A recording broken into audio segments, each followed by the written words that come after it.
जय भीम सर्वांना, जय भीम. आज आपण पुण्यामध्ये या ठिकाणी पुणे विद्यापीठामध्ये उभा आहोत. आपल्याला कल्पना आहे की कॉक्रोच जनता पार्टी या पार्टीचं हे दुसरीच मोर्चा आहे आणि तो मोर्चा या विद्यापीठामध्ये आहे. आंबेडकर गार्डन आहे, पुतळा आहे, त्या ठिकाणी आहे.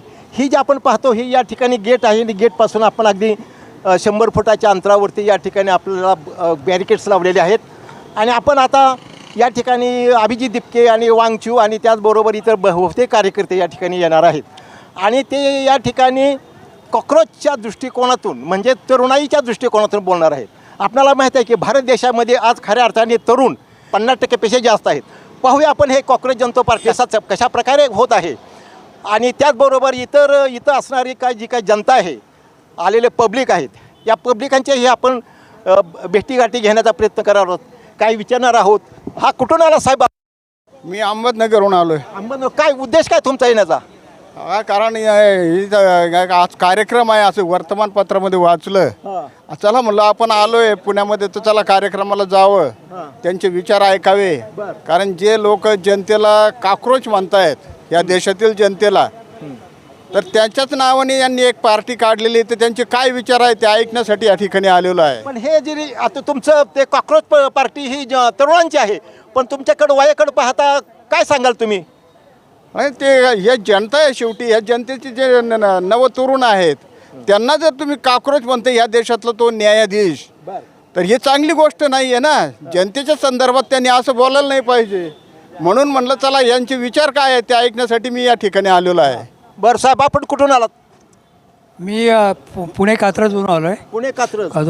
काय उद्देश काय आहे तुमचा? उद्देश म्हणजे जे आत्महत्या विद्यार्थ्यांनी केलेली आहे, तर त्यांच्या आईवडिलांचं किती नुकसान झालेलं आहे हे सरकारने लक्षात घ्यायला पाहिजे. पुढे आता पुढची जी पिढी येईल त्या पिढीला सुद्धा याच्यापेक्षाही जास्त त्रास सहन करायला लागणार आहे. तेव्हा सर्व लोकांनी या अशा प्रकारच्या भयानक गोष्टीला जोमाने विरोध जर केला तरच पुढच्या पिढीला आपलं जीवन जगणं चांगलं जाईल. आणि अन्यथा जे त्यापासून अलिप्त राहायला बघतायत तर त्यांच्यावर बी ती पाळी येणार आहे. आज ते सुपात म्हणजे कुणाला अलिप्त म्हणजे हे जे चाललेलं आहे कॉक्रोच पार्टीचं ते बंडलबाज आहे असं त्यांचं म्हणणं आहे. पण ते काय म्हणणं आहे? माझं म्हणणं आहे ते त्यांचं सत्यासाठी ते लढतायत. आणि मग पहिल्यांदा मोदी वगैरे ही तर नाही. जर तुम्ही हे कॉक्रोच पार्टीचा तुमचा मग कसा संबंध लावला? नाही, राजीनामा जर होत नसेल तर या लोकांनी सरळ कोर्टामध्ये जाऊन याचिका दाखल करणे अत्यंत आवश्यक आहे. यांना कोणी करायची? या कॉक्रोच पार्टीवाल्यांनी किंवा जे झेनजीचे लोक आहेत त्यांनी पुढची वाट न बघता आपला प्रोटेस्ट जो आहे, विरोध जो आहे तो न्यायालयाकडे जाऊन मांडायला पाहिजे, तरच तुम्हाला न्याय मिळेल, अन्यथा न्याय मिळणार नाही. हा, तुम्ही काय सांगाल? तुम्ही तरुण आहात, तुम्ही काय सांगाल की बाबा? आम्ही आज या ठिकाणी कॉक्रोच जनता पार्टीच्या माध्यमातून आज शिक्षण मंत्री धर्मेंद्र प्रधान यांचा राजीनाम्याची प्रमुख मागणी या ठिकाणी CGPचे जे अभिजित दिपके आहेत तर यांच्या माध्यमातून आहे की त्यांना जर थोडी जरी ही असेल मनाची जर ही वाटत असेल थोडी काय निर्लज्जपणा म्हणजे थोडक्यात म्हणावं लागेल. हा, काय कुठून आलात आपण? नाव सांगा. नाव फरदीन पठाण. प्रदीप फरदीन पठाण. बर, काय तुमचा काय उद्देश इथे येण्याचा?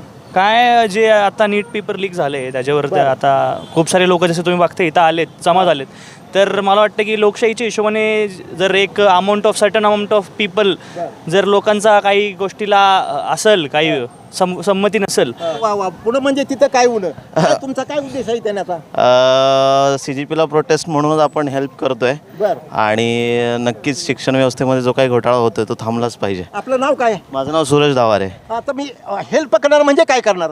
हेल्प करणार म्हणजे त्यांच्यासाठी आपण जे काही पीसफुल आपण प्रोटेस्ट करतोय त्याला हेल्प करूनच आपण सरकारकडे जे काही मान्य आहे. आपण नाही, तुम्ही स्वतःच सांगा. तुम्ही स्वतःसाठी तेच पीसफुली आपण प्रोटेस्ट करतोय आणि त्यांना हेल्प करणार आहेत आणि जास्तीत जास्त स्टुडंट इथे यावे ही माझी अपेक्षा आहे. ओके, ठीक आहे. ओके, हे जे आपण पाहत आहोत हे पहिला आत्ता जे मगाशी पाहिलेलं आपण ते पहिल्या बॅरिकेड होतं.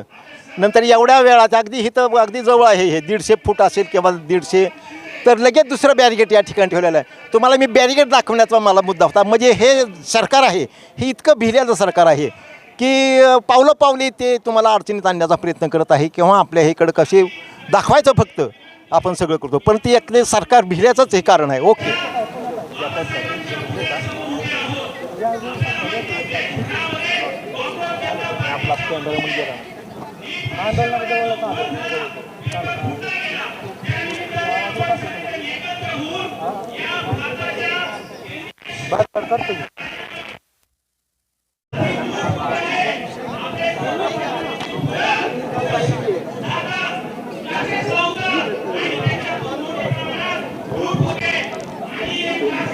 एक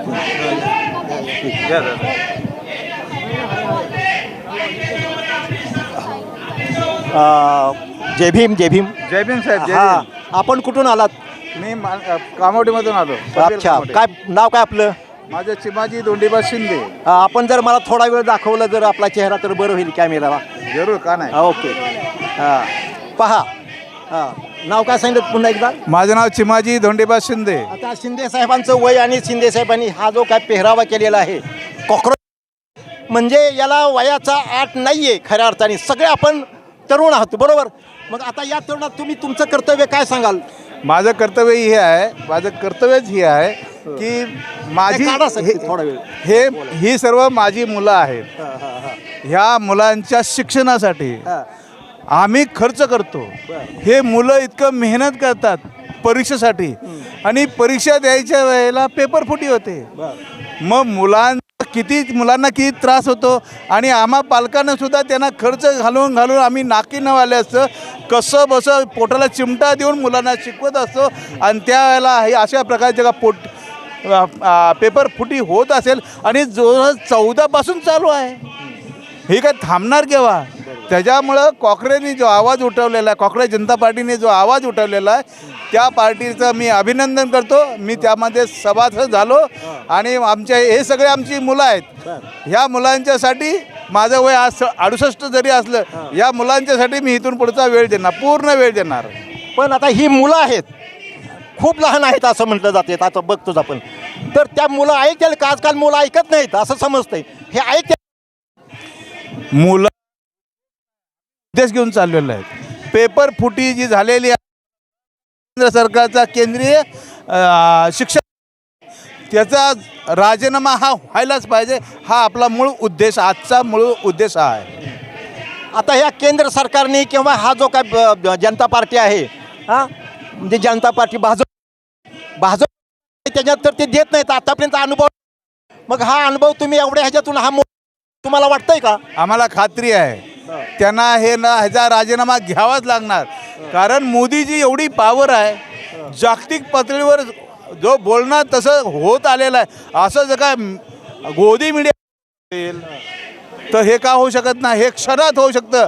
मोदींना रात्री स्वप्न पडलं तर उद्याच्या उद्या बघा त्याचा राजीनामा घेऊ शकतो. पण त्याची थिंकिंग पॉझिटिव्ह असली पाहिजे. चुकीचं जर का रिटायर झालेलो आहोत, आम्ही चुकीचं काम केलं तर आम्हाला पनिशमेंट मिळते. आता 14पासून चालू झालं आहे, पनिशमेंट नाही. यांना काय राजीनामा शिवाय पर्याय नाही. अच्छा, म्हणजे तुम्हाला असं म्हणायचं की ते राजीनामा पर्यायी नाही. ठीक आहे, परंतु त्यांचा इतिहास पाहता त्यांना त्याचं काय देणं घेणंच नाही. मग आता ज्यांना काय देणं घेणं नाही किंवा काय नाही, ते तुम्ही त्यांना कसं साहेब, ही जनक्रांती आहे, ही युवा पिढीने केलेली ही क्रांती आहे. आणि ही शांततेच्या माध्यमातून आणि बाबासाहेबांच्या विचारा धरून ही चाललेली आहे. आणि अशाच प्रकारे माध्यमातून जनता पार्टी, कॉक्रेज जनता पार्टी हे जे विषय घेऊन चाललेला आहे, प्रत्येक विषयाला यशस्वी करणारच आणि होणारच. Very good. तर यांची अगदी म्हणजे जी खात्री आहे, अगदी खात्रीला एक त्यांना सांगणार आहे की ते म्हणतात त्याप्रमाणे होणारच. या ठिकाणी आपल्याला एक तरुण ताई भेटलेली आहे, आणि ती घेऊ आपण. तर नाव काय ताई तुझं? माझं नाव ईशा ईशा. सरनेम?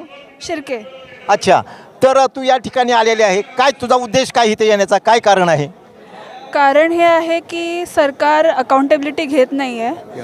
त्यांना काही पडलेलीच नाही असं वाटतं एकंदरीत बघून, की त्याच्यावरती कधी कमेंट करावी का त्याच्यावरती विधान द्यावं, तर ते काही दिसत नाही आहे. कोणीच पुढे येऊन बोलायला तयार नाही आहे सरकारमधलं, की बाबा आमच्याकडनं चूक झाली आहे, आम्ही मान्य करतो आणि ह्याच्यावर असं काही होणार नाही, ह्याच्याबद्दल आम्ही काळजी घेऊ, असं काहीच करायची म्हणजे त्यांची इच्छा आहे असं वाटत नाही आहे.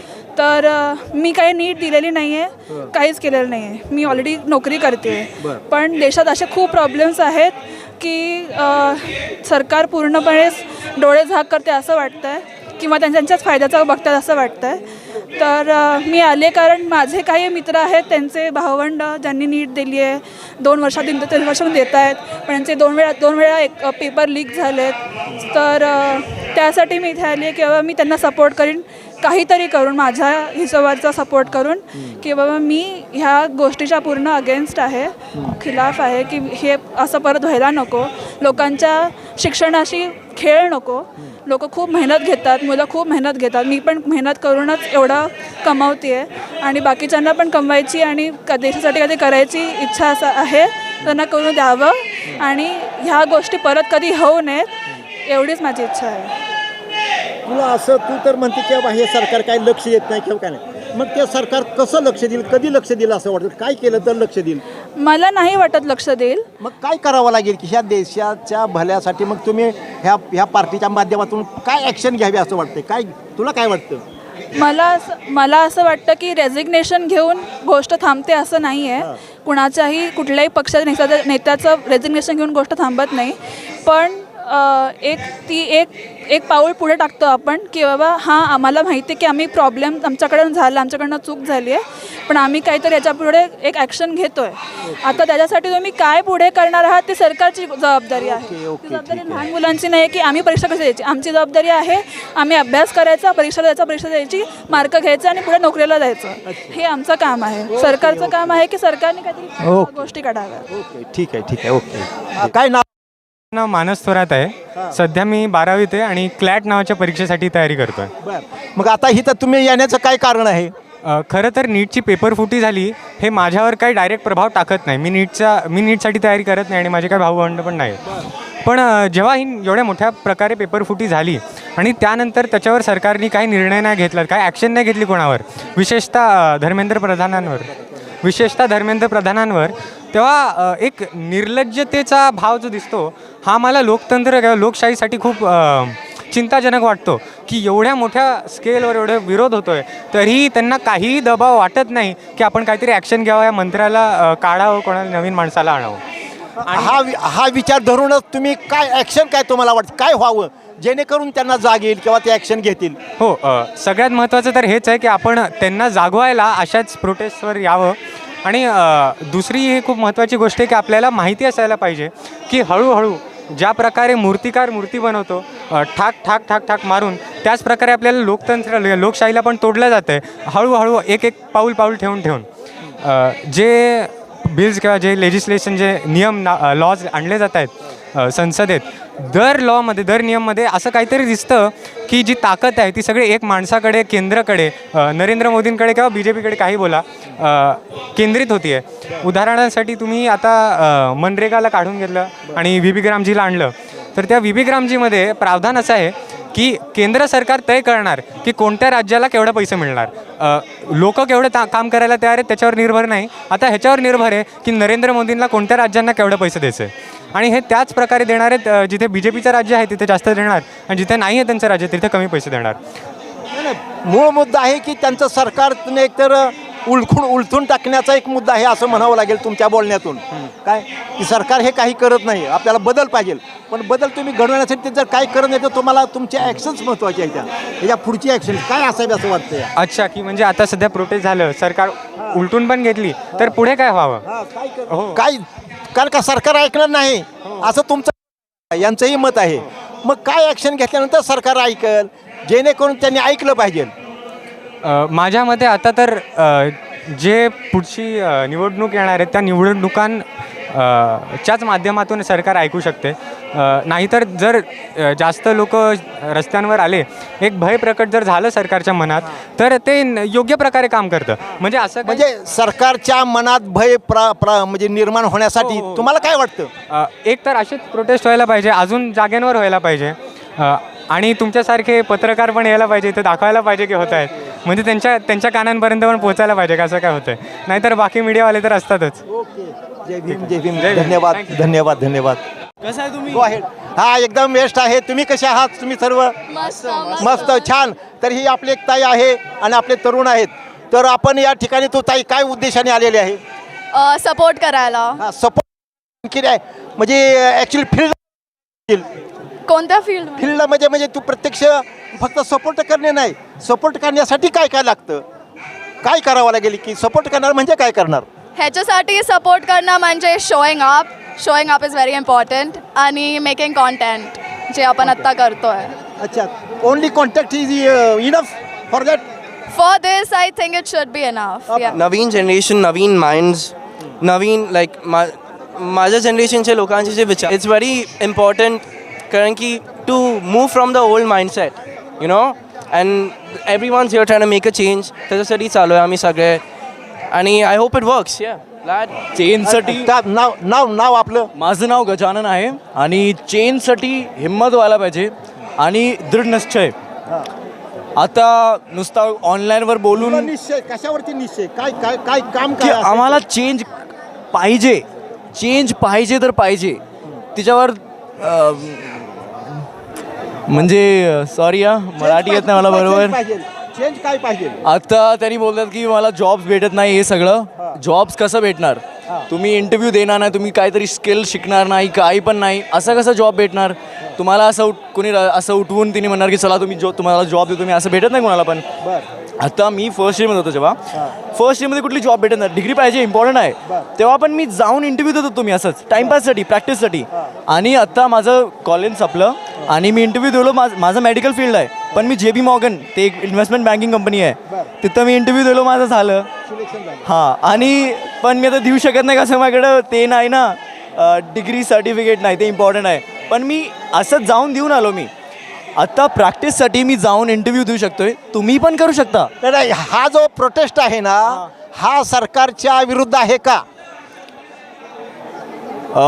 खरं सांगू तरी आम आदमी, काय वाटतं ते सांग? हां, आम आदमी पॉईंट आहे. काय सांगू काय आता पार्टीचा संदर्भ नाही, तुला काय वाटतं की हा विरुद्ध आहे का नाही? माझा प्रश्न सरकारच्या विरुद्ध नाही. विरुद्ध नसेल तर मग सरकार, जर विरुद्ध नसेल तर सरकार का मान्य करत नाही? ते तरी मला माहीत नाही, पण चेंजेस तर आणायला पाहिजे. का सांगू काय, आता त्यांनी म्हणतात की असं आय मीन आतमधून कोणीतरी यु नो लीक केलं ते पेपर सगळी. ओके, छान, व्हेरी गुड. धन्यवाद, धन्यवाद. तुम्ही युथ म्हणजे तुम्ही काय ॲक्शन घ्याल की बाबा हे सरकार ऐकत नाही, काय नाही, 12 वर्ष झालं लोक मरायला लागले, शिक्षणात एवढी परिस्थिती, का कधी ॲक्शन घेईल सरकार? कॅमेराकडे बघा. दुर्लक्ष तर होतं आहे. जे पण सुसाईड करतात त्यांना स्टुडंट लोक, त्याच्यावर दुर्लक्ष केलं जातं आहे. मी सरकारवरती काय बोलणार नाही, पण राजीनामा हे जे मागतं ते हे योग्य आहे, यांचं बरोबर मागतं ते राजीनामा, कारण खूप दुर्लक्ष केलं जाते. आत्ता मी एका आजींचा इथं इंटरव्ह्यू घेतला, ते स्वतः म्हटले, मी आता नाव नाही घेणार पॉलिटिशियनचं, पण मी त्यांच्याकडे जाते, त्यांना पण कळतं मी येते, माझ्याकडे पुरावे आहेत म्हटले, पुरावे किती जणांनी सुसाईड केलेत प्रत्येक राज्यातले. तर हे सरकारला दिसून सुद्धा का असं करतात ते? कारण हा जो प्रोटेस्ट चालू आहे, हा फक्त काय आंदोलन, कोणाचा राजीनामा नाही आहे.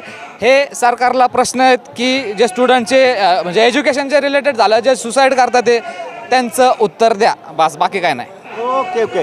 आपण मी इंस्टाग्रामवरती व्लॉगर पूर्ण महाराष्ट्र कव्हर करतो, मग प्रत्येकचं पॉलिटिशियन, धर्मावरचं सगळं. Very good. हां, ताई तुझं काय नाव आहे? संपूर्ण नाव सांग. नाव पल्लवी ज्ञानेश्वर शेप, आणि मी इथे आली ह्या कारणामुळे आहे की आपण जर डेमोक्रेसी कंट्रीमध्ये राहतो तर आपल्याला पण कळलं पाहिजे की आपण कुठल्या गोष्टीला सपोर्ट करतो आणि कुठे नाही. कारण शेवटी काय होतं आहे, नीट आता आपण जे NTA म्हणतो, ज्यांनी आपली टेस्ट कंडक्ट केली नीटची, तर त्याच्यामध्ये झालं असं की त्यांनी विदाऊट पैसे घेतात तर फॉर्म नाही भरून घेतले, त्यांनी प्रत्येक एका मुलाकडनं पैसे घेतलेले. जर तुम्ही एखाद्या मुलाकडनं पैसे घेताय, एवढे मोठी कम्युनिटी तुम्हाला पे करते, तर तुम्हाला एक पेपरला सपोर्ट नाही करता आला का? किंवा त्यांना एखादा प्रायव्हेट नाही ठेवता आला का, तो लीक कसा होतो? जर मुलं तुम्हाला पे करतायत पैसे तरी पण पेपर कसा काय लीक होतो आहे? मग तुम्ही काय करताय पैसे घेऊन? मग ते पैसे कुठं चाललेले आहेत? मग मुलांना प्रायव्हसी कशी भेटणार आहे? मग ते गव्हर्नमेंटला कुठंतरी कळलं पाहिजे. मुलं जे काही राजीनामा मागतायत त्यात काही चुकीचं नाही आहे, कारण जर आम्ही पैसे पे करतोय, आम्ही कुठंतरी फ्युचर बघतोय आमचं, तर आम्हाला पण कळलं पाहिजे की आम्ही कुठपर्यंत जाऊ शकतोय. नाही गव्हर्मेंट कसं आहे तर असाच आहे तो आता सांगितल्याप्रमाणे काय तर त्यांच्यासाठी तरुण काय करतील ॲक्च्युली. जय भीम जय भीम. तरुण आता आपल्या स्वतःसाठी भांडू शकतात, कारण आपल्याला कुठंतरी नाही घ्यायचं. तरुण भांडायचं म्हणजे आता तुम्ही करणार काय, म्हणजे ॲक्शन काय ह्याच्यानंतर? आता ठीक आहे Action झालं. आम्ही शांततेनेच घेऊ शकतो, कारण आम्ही दुसऱ्या पद्धतीने घेऊ शकत नाही, कारण शेवटी आम्हाला पण आमचे लिमिटेशन्स माहिती आहेत. शेवटी कॉन्स्टिट्यूशनमध्ये प्रत्येक ठिकाणी लिहिलेलं आहे की आपण आपल्या लढ्यासाठी भांडू शकतो, आपण कोर्टात जाऊ शकतो, आपण PIL टाकू शकतो. मार्ग खूप सारे आहेत, पण आम्ही त्या प्रकारे कसा न्याय मिळवून घेऊ शकतो स्वतःला, त्याच्यावरती पण खूप गोष्टी depend हे करतात. सरकार शांतताचं सरकार आहे का?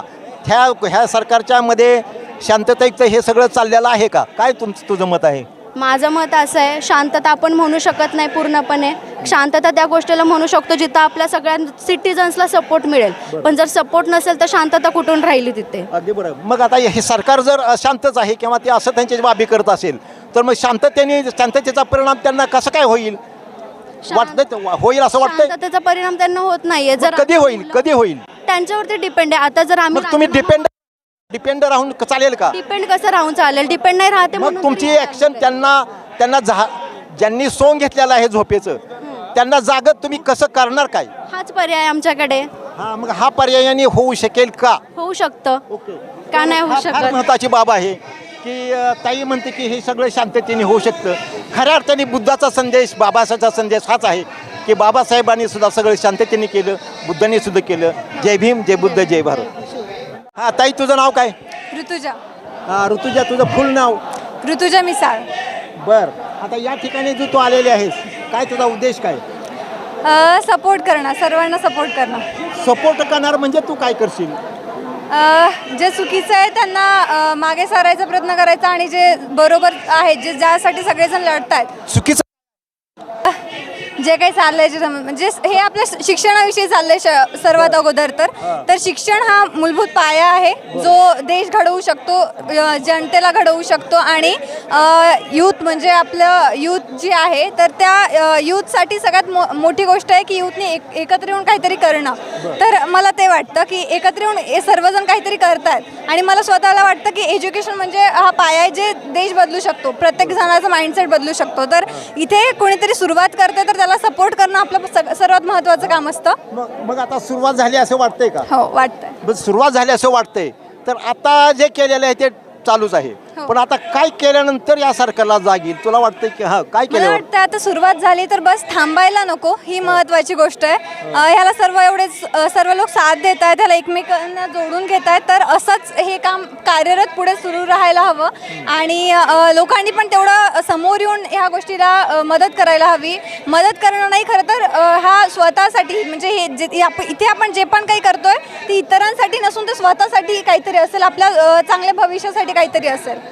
आता तुझ्या मी बोलण्यात पाहिलं असेल, करेल, मग लोकांनी एकत्र आलं पाहिजे. मला काय म्हणायचं की असा काय प्लॅन आहे की त्यांना एकत्र येतीलच, ते असं करतीलच? काय केल्यानंतर हे आपल्याला खात्री येईल? प्रश्नांकित नको आहे.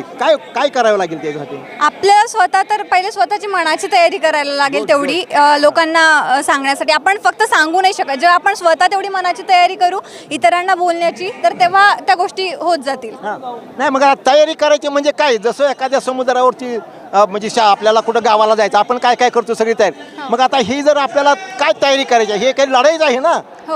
लढाई आहे का ही सरकारशी? मग या लढाईमध्ये काय तयारी करावी लागेल असं तुला वाटतं? तयारी पाहिजे आपल्याला.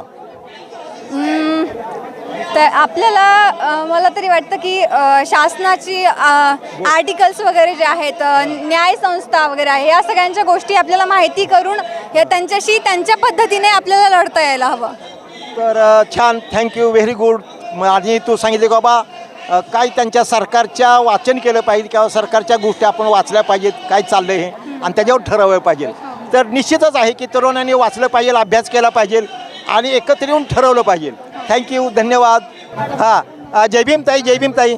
म्हणजे तुम्ही सगळ्यांना माहीतच आहे परंतु तुमचं नाव सगळ्यांना माहीत नसेल, अगदी महाराष्ट्रात प्रत्येकाला. तर तुमचं नाव सांगा मी सर्वांसाठी, आणि मग पुढं आपण या ठिकाणी तुम्ही कशासाठी आलेला आहात, प्रथम नाव.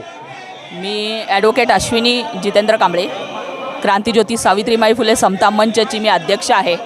आणि या ठिकाणी जे प्रोटेस्ट शिक्षणासाठी, जी शिक्षण व्यवस्था या महाराष्ट्रामध्ये या भारतामध्ये आहे ती जी पलटवण्यासाठी जो हा एल्गार पुकारलेला आहे अभिजित दिपके भाऊंनी, त्या एल्गाराला समर्थन देण्यासाठी मी या ठिकाणी उपस्थित आहे. प्रॉब्लेम असा आहे की मनुवादी सरकार जी इथली शिक्षण व्यवस्था निर्माण करू पाहतीये ती बहुजनांना शिक्षणापासून वंचित ठेवण्यासाठी ही शिक्षण व्यवस्था निर्माण केली जाते. बरोबर. आता राहिला प्रश्न नीटचा. नीटचे लीक जे झालेले आहेत, जे सर्वप्रथम तर अगदी इम्पॉर्टंट पोझिशनवरती बसून जस्टिस सूर्यकांत यांनी ज्या तरुण वर्गाला कॉक्रोच असं अमानवीय संबोधलेलं आहे, हे अतिशय निंदनीय आहे. आणि तो करण्यामागचा हेतू त्यांचा काय असेल हे आपण सगळेच पाहत आहोत. नीटचे पेपर्स लीक झालेले आहेत, खाजगीकरण शाळांचं चाललेलं आहे, शाळांना दत्तक देणं चाललेलं आहे, किती लाखो शाळा बंद होत आहेत. आणि मुळात बाबासाहेबांनी जो आपल्याला शिक्षणाचा मूळ मंत्र दिला, तर आपल्याला शिक्षणापासून वंचित ठेवण्याचा हा मनुवादी सरकारचा डाव आहे. आता ह्या तरुणांना, तुमचा आता अनुभव आहे तुमच्या क्षेत्रातला, तुम्ही तरुणांना कशा प्रकारे पुढं जायला सांगाल, काय सांगाल त्यांना, काय मार्गदर्शन कराल? तरुणांनी संविधानाच्या फ्रेमवर्कमध्ये राहून, कायद्याच्या चौकटीमध्ये राहून आपला हा लढा कायम ठेवावा. कारण की आपण कायद्याचे वाहक आहोत, आपण संविधानाचे अनुयायी आहोत, बाबासाहेबांचे अनुयायी आहोत. त्या अनुषंगाने शांततेने हा प्रोटेस्ट चालू आहे. इथे मार्गदर्शन करण्यासाठी अनेक मान्यवर उपस्थित झालेले आहेत. तर तरुणांनी हे अतिशय लक्षात ठेवावं की आपल्याला शिक्षण घ्यायचं आहे, जिथे जातीवाद, धर्मवाद हा सगळा वाद निर्माण करून जो मूलभूत शिक्षणाचा जो पाया आहे, जो ह्या महाराष्ट्राचा सावित्रीबाई फुलेंनी, ज्योतिराव फुलेंनी जो शिक्षणाचा पाया इथे रोवला. शिक्षण हे, पुणे हे शिक्षणाचं माहेरघर बोललं जातं. याच पुण्यामध्ये जर अशी परिस्थिती होत असेल तर मुलं ज्या 7 मुलांनी आपले प्राण गमावलेले आहेत, 2.55+ लाख मुलांनी जे नीटच्या एक्झामला प्रिपेअर केले आहेत, 18 तास अभ्यास करून त्यांना आता पुन्हा परीक्षा द्यावी लागत आहे. हा एक लाईफ चेंजिंग एक्झाम आहे आणि ह्या एक्झामचा ह्या सरकारने खेळ लावलेला आहे आणि त्याकरिता हा प्रोटेस्ट आपण इथे घेतलेला आहे. आणि याच्यातून मी तरुणांना हेच सांगेन की कुठल्याही प्रकारे आपण डायव्हर्ट होता कामा नये. आपला जो मूळ उद्देश आहे की आपल्याला शिक्षण हे इथला जो, मला असं का वाटतं की मुलं हे डायव्हर्ट होऊ शकतात? डायव्हर्ट होतील म्हणजे काय होतील, असं मला काय होऊ शकतं? डायव्हर्ट होऊ शकतील म्हणजे आपला जो मूळ उद्देश आहे, आपण जरी आपण धर्मेंद्र प्रधानांचं राजीनामा मागत आहोत, पण आपल्याला इथली शिक्षण व्यवस्थाच पुन्हा निर्माण करायची आहे. जी शिक्षण व्यवस्था पुन्हा मनुस्मृती याच्यावरती जी चाललेली आहे, जी वाटचाल चाललेली आहे की मनुस्मृती परत आणायची आहे, ती मनुस्मृती परत आणू नये याच्यावरती आपला फोकस राहिला पाहिजे. आणि शिक्षण व्यवस्था जी बाबासाहेबांनी निर्माण केली होती, जी नेहरूंनी निर्माण केली होती, आता जे असे नेहरूंना कमी लेखून असं सांगण्यात येतं आहे की मोदींनी 4000 विद्यार्थ्यांचे ॲक्शन, आता ॲक्शन प्लॅन काय सांगाल तुम्ही? ॲक्शन प्लॅन ह्या संस्थेचा, या संघटनेचा, झुरळ या CGP आहे, तर त्यांचा काय ॲक्शन प्लॅन असावा असं तुम्हाला वाटतं? मला वाटतं त्यांच्या ॲक्शन प्लॅनमध्ये त्यांनी लिगल ॲक्शन्स घ्यावे. त्यांचे जे स्टेप्स आहेत ते अतिशय व्यवस्थित प्रमाणे चाललेले आहेत. हा मास मोबिलाईज त्यांनी पूर्ण भारतामध्ये निर्माण केला पाहिजे आणि side by side legal judiciary लेवलवरती सुद्धा याची फाईट झाली पाहिजे की आपल्याला अगदी लोअर KG पासून ते PG पर्यंत आणि त्याच्या पुढचंही शिक्षण आपल्याला प्रॉपर लेवलवरती मिळालं पाहिजे, विदाऊट करप्शन मिळालं पाहिजे. आणि ह्यासाठी या लोकांनी ज्युडिशियरी लेवलवरती हे संघटन जे आहे हे सातत्याने जनरेशन टू जनरेशन चालावं, कारण का हा लढा आत्ताचा नाही या तर त्याच्यासाठी काय सांगाल आपण? मी त्यांना हेच सांगेल की आपला जो एज्युकेशन हा मुद्दा आहे, या एज्युकेशन ह्या मुद्द्यालाच स्टिक करून आपण आपला लढा सुरू ठेवावा. तर ताईंनी अगदी महत्त्वाचं सांगितलं की एज्युकेशन हा फार महत्त्वाचा आहे आणि हा जो मुद्दा आहे हा सातत्याने जर नेलात तर निश्चितच हा जो काय चेंज आहे सरकारमधला म्हणण्यापेक्षा सरकार चेंज होऊ शकतं. ते होणं गरजेचं आहे असं मला तरी निश्चित वाटतं. थँक्यू, धन्यवाद. तर आपल्या हातातलं हे चित्र दाखवा. हे चित्र म्हणजे काय आहे ताई, काय सांगाल? हे कॉक्रोचचं चित्र आहे. नाही मराठीमध्ये. हे कॉक्रोचचं चित्र आहे आणि मी कॉक्रोचची आई आहे. माझी मुलगी जेन्झी आहे आणि ती आता फर्स्ट इयर मेकॅनिकल इंजिनिअरिंग. जे त्रास मी भोगले होते तिच्या जेईच्या परीक्षेच्या वेळी किंवा ॲडमिशनच्या वेळी ते त्रास दुसऱ्या मुलांनी ते भोगू नये म्हणून मी इथे आली आहे. आमच्या मुलांची आवाज होती. मी स्वतः जी आहे ती वकील आहे आणि मी कोर्टात प्रॅक्टिस करते. मी सोशल वर्कर पण आहे. तर आपल्या समाजात जे पण अन्याय चालत आहे त्याचा मी लढा करत आहे आणि हे जे लढा आता इथे चाललेला आहे आपल्या शिक्षणासाठी आहे ते खूपच महत्त्वाचं आहे. कारण शिक्षण जे आहे आपला एक स्तंभ आहे. बाबासाहेब आंबेडकर साहेबांनी जे आम्हाला शिक्षण दिले आहे त्याच्यामध्ये असं लिहिलेलं आहे की आपले जितके पण राईट्स आहेत त्याच्यामध्ये मेन्शन आहे. त्याच्यामध्ये सगळ्यात येतं आहे ते एज्युकेशन. आत्ता सध्या म्हणजे आपण हा तुम्ही बरंच काय सांगाल आता तुम्ही एवढे मोठे म्हणजे परीक्षाची पेपर मला काय म्हणायचं की आपण म्हणजे पॉईंट टू पॉईंट जाऊया. तर आपलं नाव सांगा तुमचं. अच्छा, पुण्यालाच प्रॅक्टिस असतात. तर बरं, आपण आपलं नाव तर सांगितलेलंच आहे. तर आपण या पुण्यामध्ये प्रॅक्टिस करत आहात. तर पुणे हे या ठिकाणी हा दुसऱ्या नंबरचा प्रोजेक्ट होता या ठिकाणी. तर ह्या प्रोजेक्टमध्ये तुम्ही लोकांना म्हणजे मुलांना कशा प्रकारे मार्गदर्शन कराल, काय सांगाल, काय स्टेप्स घ्याल तुमच्या? मला हे सांगायचं आहे सर्व जेन्झीला मुलांना हे सांगायचं नाही. तुमच्याबरोबर आम्ही आहोत. आम्ही एज्युकेटेड पेरेंट्स आहोत आणि तुम्ही आमचं मुलं आहे. कारण आपल्याला आता रेव्होल्युशन आणायची आहे. आपल्याला सरकारनं आणि एज्युकेशन हे सगळं बदलायचं आहे आणि तुम्ही जे आहे मुलं जे आहे हे जे आहे तर राहिले तर चेंज येणार. हा ते बदल चेंजच्या संदर्भात मला माहिती आपल्याला कुठला चेंज पाहिजे, काय चेंज पाहिजे काय सांगा? सर्वात प्रथम जे हे जे सिस्टम आहे ना एज्युकेशनचं आपलं नीटची एक्झाम आहे, जेईची एक्झाम आहे, CBSE हे सगळं एका स्तरवर आणलं. ते आपल्याला सिस्टम पण ते काय झाल्यानंतर बदलेल. आता हे सरकार बदलल्यानंतर हा मग असं सांगा म्हणजे काय पाहिजे, पहिला मुद्दा काय पाहिजे, पहिला मुद्दा काय पाहिजे? आपल्याला अशी सरकार पाहिजे जी सगळ्यांना घेऊन चालणार आणि सर्वात प्रथम एज्युकेशन म्हणजे हे सरकार नाही करत. आताची जी सरकार आहे ते एज्युकेशनला झिरो महत्त्व देते. म्हणून आपल्याला ही सरकार अशी सरकार जी आपल्या मुलांची असेल. मग फक्त मुलांच्या संदर्भातच आणखी सर्वांच्या संदर्भात तुम्हाला पाहिजे का? सगळ्यांच्या संदर्भात. कारण मुलांच्या संदर्भात एज्युकेशन झालं की जॉब भेटणार. जॉब भेटणार की आपलं इकॉनॉमिक सिस्टम जे आहे ते आपलं चांगलं होतं. बिझनेस येणार, आपण बिझनेस करू शकणार आणि आपली जी महागाई आहे ती महागाई पण कंट्रोल करणार. म्हणजे एक चेंज झालं, सरकार बदलली तर ह्याचा प्रभाव सगळीकडे होणार आहे. म्हणून सर्वात प्रथम सरकार बदलायची आहे. मग ह्या सरकारच्या काय चुकी सांगाल की त्यांच्या चुकी आहेत आणि त्या चुकी करतात म्हणून आपण त्यांना बदललं पाहिजे? काय सरकारची काय गुण आहे ते विचारा. कारण त्यांनी काहीच चांगलं केलेलं नाही. सगळं चुकीचंच केलेलं आहे. आता आज जे प्रोटेस्ट चाललेलं आहे आम्ही जे बघितलं आहे आज मुलांचं चुकीचं उदाहरणार्थ एखादी उदाहरण सांगा. आपली इकॉनॉमी कुठे आली आहे? डॉलर कुठे आलं आहे? रुपया कुठे गेलेला आहे?